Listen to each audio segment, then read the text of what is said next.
सत्य वचन की राह पर चलें हम सदा, यीशु का साथ हो रहे हमारी हर दुआ।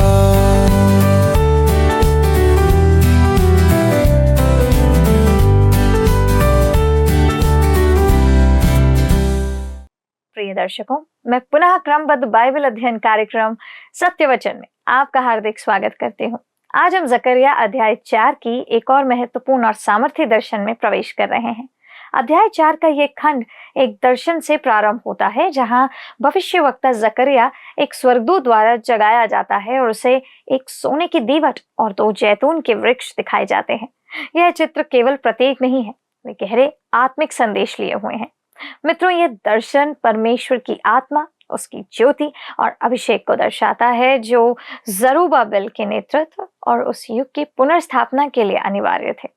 आइए परमेश्वर के दास के साथ इसका दर्शनीय अर्थ समझते हैं, जानते हैं कि यह आज हमारे लिए क्या कहता है। प्रिय दर्शकों, आप सभी पर हमारे परमेश्वर पिता का अनुग्रह और दया बहुतायत से होती रहे। दोस्तों, पुनः आप सभी का इस बाइबल अध्ययन में, इस प्रसारण में स्वागत है। आपको याद होगा कि जकरिया भविष्यवक्ता की पुस्तक का अध्ययन करते हुए उसके 4थे अध्याय तक हम पहुंच गए थे। पिछले अध्ययन में हम देख रहे थे कि परमेश्वर यहोशू को पवित्र करके उसके सिर पर शुद्ध पगड़ी रखता है, जो परमेश्वर द्वारा हमारे याजक पद का प्रकटीकरण है। हमने यह भी सीखा था कि प्रभु यीशु एक शाख भी है और पत्थर भी है, जो संसार का न्याय करेगा।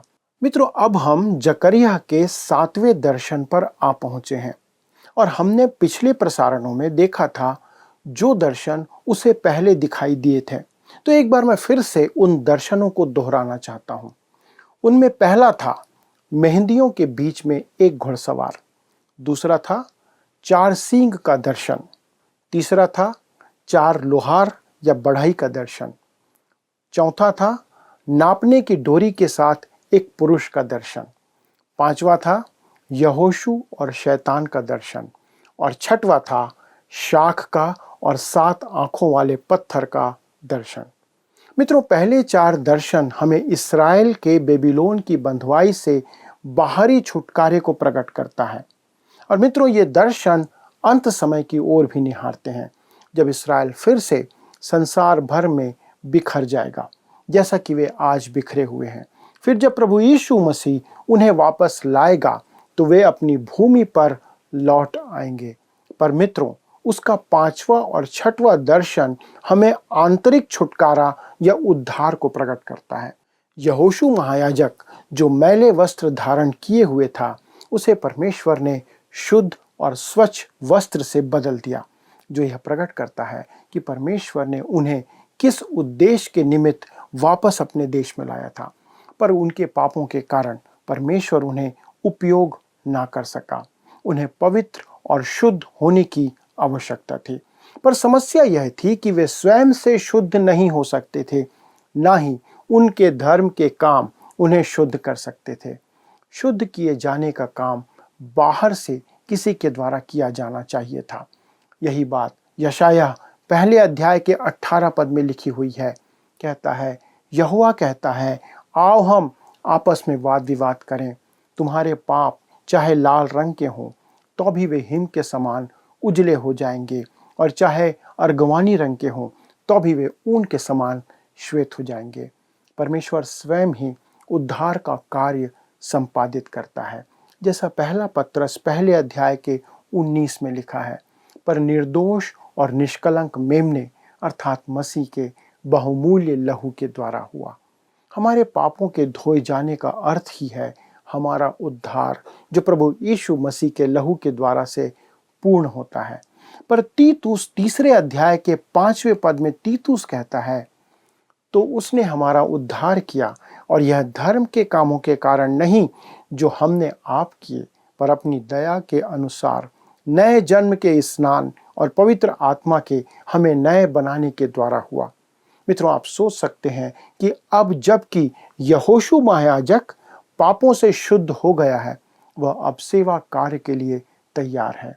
नहीं, अब भी वह सेवा के लिए तैयार नहीं है। तो दोस्तों, अब हम आते हैं सोने के दीवट के दर्शन पर, जो हमें प्रकट करेगा कि यहोशू महायाजक को महायाजक का कार्य किस प्रकार से संपादित करना होगा। तो अब देखते हैं दीवट और 2 जैतून के वृक्षों से संबंधित दर्शन। दोस्तों आइए हम पढ़ते हैं जकरिया 4 अध्याय का पहला पद। लिखा है, फिर जो दूत मुझसे बातें करता था उसने आकर मुझे ऐसा जगाया जैसा कोई नींद से जगाया जाए।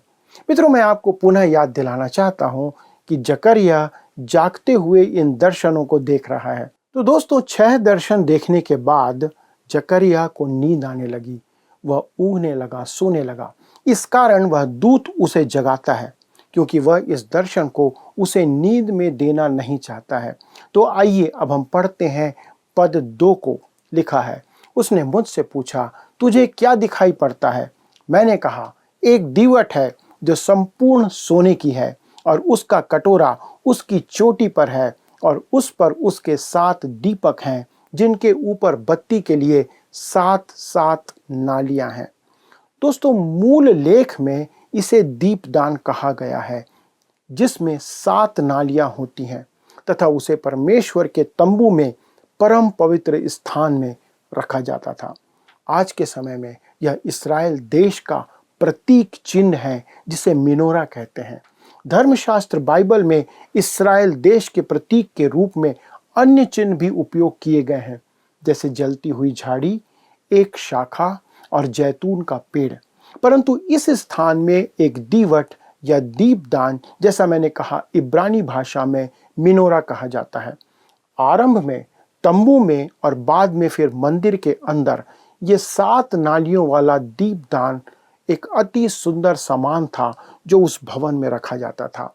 वह मानव हाथों से निर्मित ठोस सोने का बना होता था।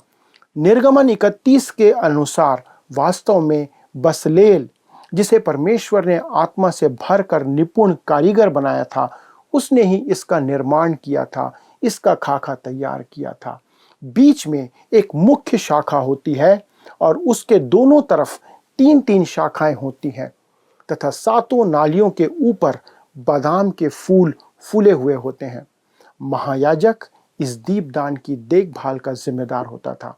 महायाजक इसे जलाता था और उसमें तेल डालने का काम करता था। उसी का यह काम होता था कि वह दीपदान की बत्ती को ठीक करे। जो जली हुई बत्ती थी उसे वो ठीक करता था ताकि बत्ती निरंतर जलती रहे। ये उसकी जिम्मेदारी थी।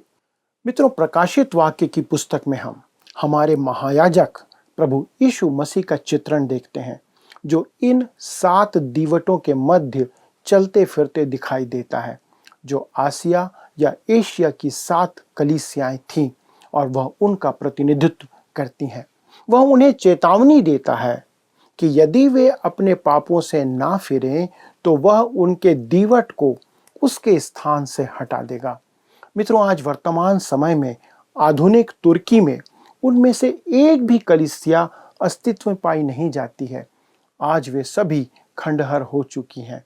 मसीह यीशु ने उनके दीपदान उनके स्थान से हटा दिए हैं। कई देशों में भी हमारे महायाजक प्रभु यीशु मसीह ने बहुत सी कलीसियाओं को उनके स्थान से हटा दिया है, जो परमेश्वर के वचन से दूर जा चुकी हैं, प्रभु यीशु मसीह से दूर जा चुकी हैं।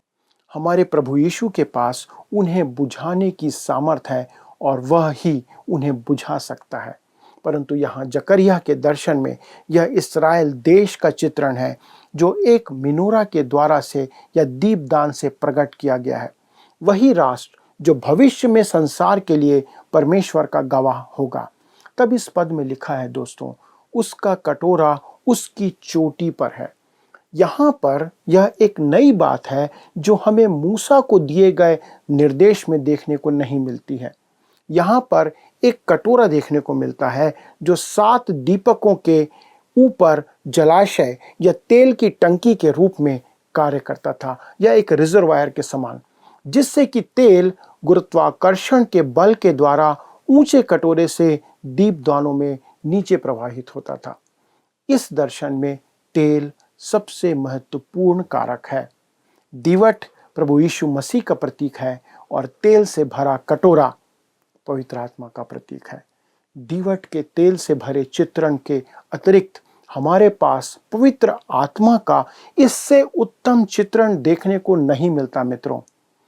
हिंगस्टनबर्ग इसकी उत्तम व्याख्या करते हुए कहते हैं, बाइबल में तेल पवित्र आत्मा का सबसे स्पष्ट रूप से परिभाषित प्रतीकों में से एक है। जबकि तेल पवित्र आत्मा का प्रतिनिधित्व करता है, तो उससे उत्पन्न होने वाला प्रकाश या ज्योति या लाइट प्रभु यीशु मसीह को प्रकट करती है, जो स्वयं जगत की ज्योति है। दीवट संभवतः प्रभु यीशु मसीह की सबसे संपूर्ण तस्वीर प्रस्तुत करता है, जो तंबू में मसीह का प्रतीक हमें प्रकट करता है। दीवट का माप हमें नहीं दिया गया, क्योंकि ईश्वरत्व को मापना संभव नहीं है।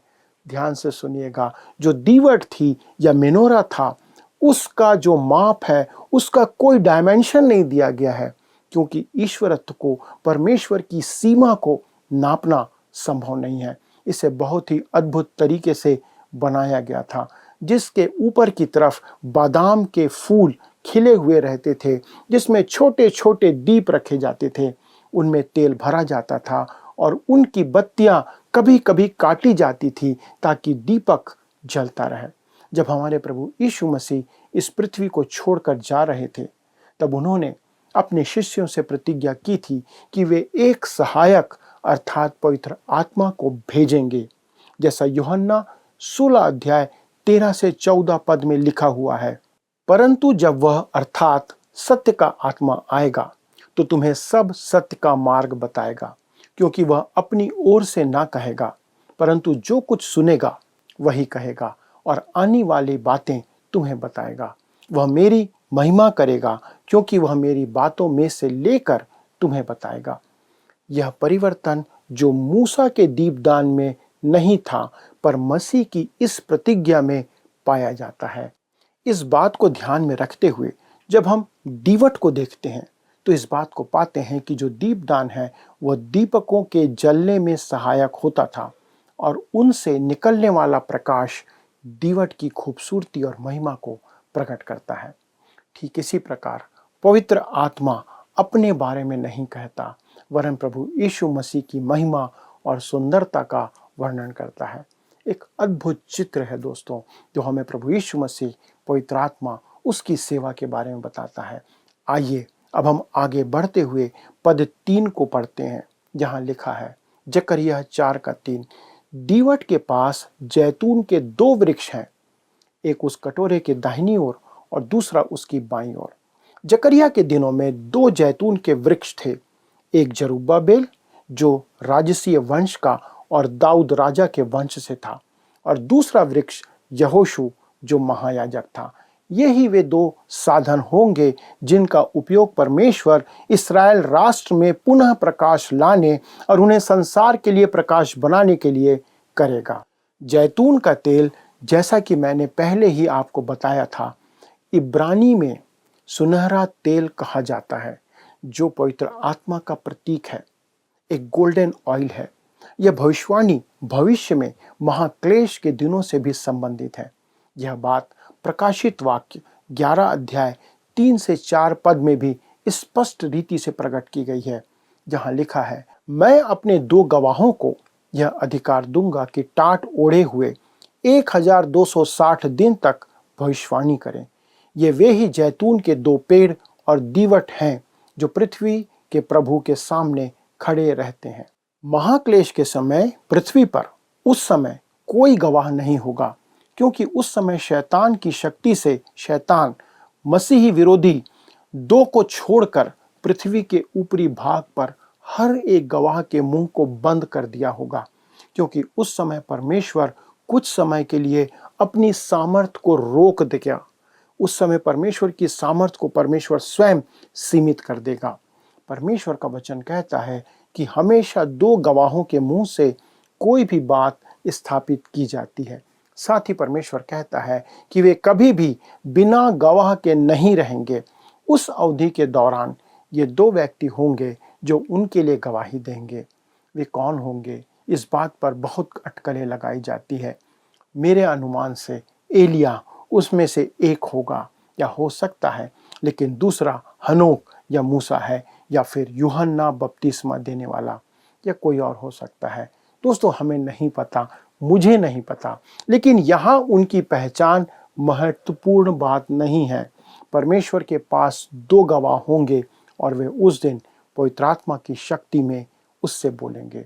वे परमेश्वर के गवाह होंगे। यह भविष्य के लिए उसकी प्रतिज्ञा है, परमेश्वर की प्रतिज्ञा है, जैसा उसने जकरिया के दिनों में जरुब्बाबेल और यहोशू का उपयोग किया था। मैं दोस्तों आपसे फिर से कहना चाहता हूँ कि जकरिया का दर्शन एक पत्थर की तरह है जो एक कहानी बताता है।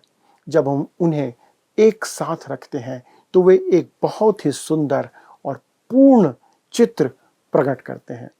परमेश्वर ने वापस लौटे हुए बचे हुए लोगों को प्रोत्साहन करने के लिए यह दर्शन दिया। इस्राएल की संतान पहले बेबीलोन की कैद में थे और अब इस्राएल की भूमि पर लौट आए थे। परमेश्वर ने उन्हें यह स्पष्ट कर दिया था कि यह सब उसकी योजना और उद्देश्य के अनुसार हो रहा है। अब अपनी भूमि पर वापस आकर उन्हें अपने पापों से शुद्ध होना था और परमेश्वर के साथ एक सही संबंध और रिश्ते में आना था, ताकि वे उसके लिए एक प्रभावशाली गवाही दे सके।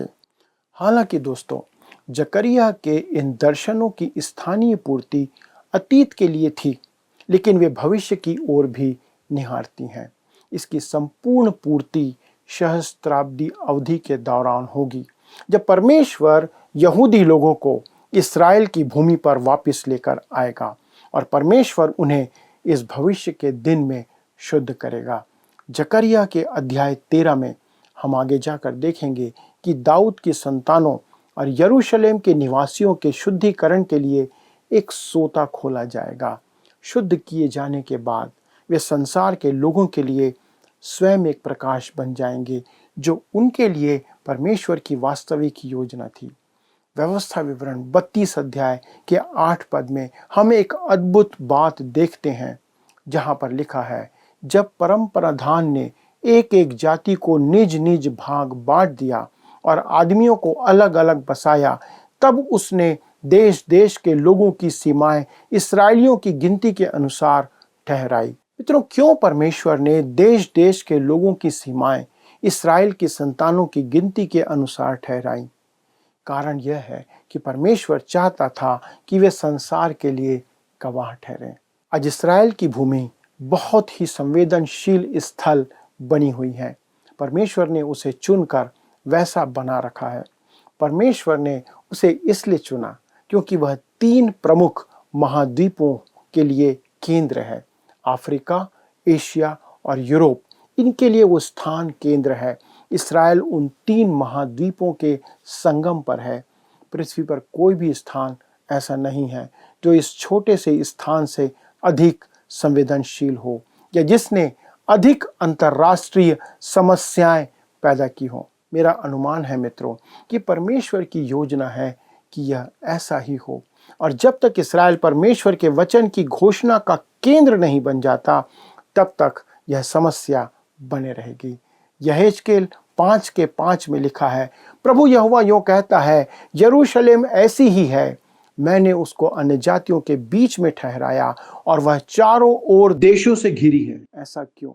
ताकि वह गवाह ठहर सके और आने वाले भविष्य में वे संसार के सभी कोने में परमेश्वर के गवाह होंगे। यह एक बहुत दिलचस्प बात है कि आज इस्राएल का लोकप्रिय प्रतीक मिनोरा है।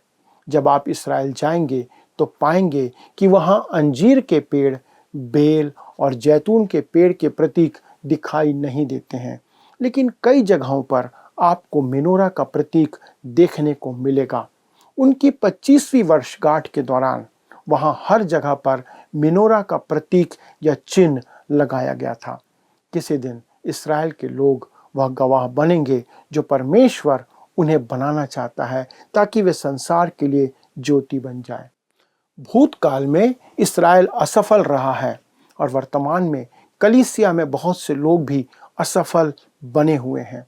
यद्यपि परमेश्वर ने कलीसिया को संसार में परमेश्वर का सुसमाचार ले जाने का आदेश दिया है, पर आज भी संसार में अनेक ऐसे स्थान हैं जहां अब तक गवाही और सुसमाचार नहीं पहुंचा है। आज हम कुछ स्थानों तक इस माध्यम से पहुंच रहे हैं। हमें एक फ़ोन के द्वारा से जानकारी प्राप्त हुई कि एक जवान जो हमारा अध्ययन सुनता था, वचन सुनकर अपने क्षेत्र में वचन सुनाने लगा। क्यों? क्योंकि उसके क्षेत्र में कोई वचन सिखाने वाला नहीं था। वह मसीह का एक गवाह बन गया। भविष्य में संसार के प्रत्येक कोने में यहूदी लोग परमेश्वर के गवाह होंगे और परमेश्वर का वचन यरूशलेम से प्रसारित किया जाएगा, प्रचार किया जाएगा। यशायाह 2 अध्याय 2 और 3 पद में यही बात कही गई है। अंत के दिनों में ऐसा होगा कि यहोवा के भवन का पर्वत सब पहाड़ों पर दृढ़ किया जाएगा और सब पहाड़ियों से अधिक ऊंचा किया जाएगा और हर जाति के लोग धारा के समान उसकी ओर चलेंगे। बहुत से देशों के लोग आएंगे और आपस में कहेंगे, आओ हम यहोवा के पर्वत पर चढ़कर याकूब के परमेश्वर के भवन में जाएं। तब वह हमको अपने मार्ग सिखाएगा और हम उसके पथों पर चलेंगे, क्योंकि यहोवा की व्यवस्था सिय्योन से और उसका वचन यरूशलेम से निकलेगा। प्रिय मित्रों, यह एक अद्भुत संदेश है जो जकरिया हमें देता है कि हम परमेश्वर के गवाह ठहरें। हमें परमेश्वर ने गवाह होने के लिए बुलाया है। आप जहाँ हैं वहाँ आपको परमेश्वर का गवाह बनना है। क्या आप ऐसा कर रहे हैं? विचार करें। और यदि आप अब तक परमेश्वर के गवाह नहीं बने हैं, ऐसा आप नहीं कर रहे हैं, तो प्रतिज्ञा करें कि अब से आप ऐसा आरंभ करेंगे। आइए हम प्रार्थना करें। स्वर्गीय पिता, हम धन्यवाद देते हैं कि प्रभु आपने मनुष्यों को इस संसार में गवाह ठहराया है। प्रभु, जो उद्धार का कार्य आपने विश्वासियों के जीवन में किया है, उसे दूसरों तक परमेश्वर के गवाह होने के लिए आपने चुना है।